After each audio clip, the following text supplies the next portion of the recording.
அல்லேலூயா.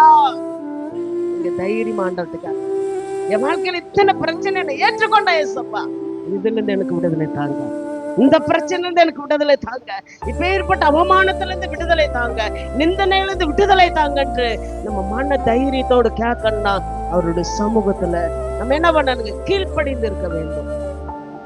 அல்லேலூயா. ஏன்னா நம்ம அவங்க இறங்குறா, யோசித்து பாருங்களேன், கீழே நம்ம இறங்கி ஆண்டவருடைய சமூகத்துல வந்து மன்றாடி முழங்கால் படிட்டு மன்றாடி மன்றாட மன்றாட மன்றாட வாழ்க்கையில் இருக்கிற எல்லா பிரச்சனைகளையும் தேவன் விடுதலை கொடுப்பா. அல்லேலூயா. சும்மா வந்தோமா, ஏதோ சர்ச்சுக்கு போனோமா, ஏதோ பெயர் கிறிஸ்தவங்கள வந்தோமா வாழ்ந்தோமான்னு அப்படி இருக்கக்கூடாது. முழு மனதோடு உங்க முழு ஆத்மாவை இடத்துல அர்ப்பணிங்க. அல்லேலூயா. அப்ப நீங்க அறியாது மெட்டாதுமான பெரிய காரியங்களை உங்க வாழ்க்கையில தேவன் செய்வார். அல்லேலூயா. நீங்க நினைச்சு கூட பார்த்திருக்க மாட்டீங்க. அப்ப அந்த தகப்பனாருக்கும் அந்த பொண்ணுக்குள்ள ஒரு உறவை பாருங்க. அப்ப அந்த தகப்பனார் அவன் நேசிக்கிறா, அவனும் அவன் நேசிக்கிறா.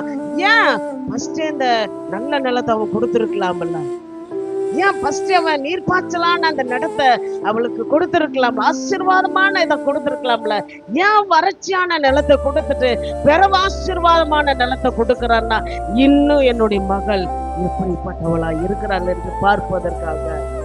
உங்க வாழ்க்கையில அப்படிதான், என் வாழ்க்கையில அப்படிதான்.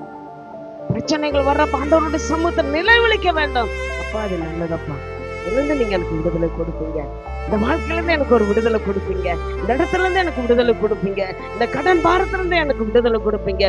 ஏன்னு கேட்டா, நீங்க ராஜாதி ராஜா, ராஜாவோட பிள்ளை. என்னைக்குமே ஒருத்தன் கடங்காரியா நிக்க கூடாது, ஓமானப்பட்டு நிக்க கூடாது, நிந்திக்கப்பட்டு நிக்க கூடாதுன்னு தைரியத்தோட ஆண்டவரோட சமூகத்துல கேட்கிறப்ப தேவன் ஆசீர்வதிப்பார்.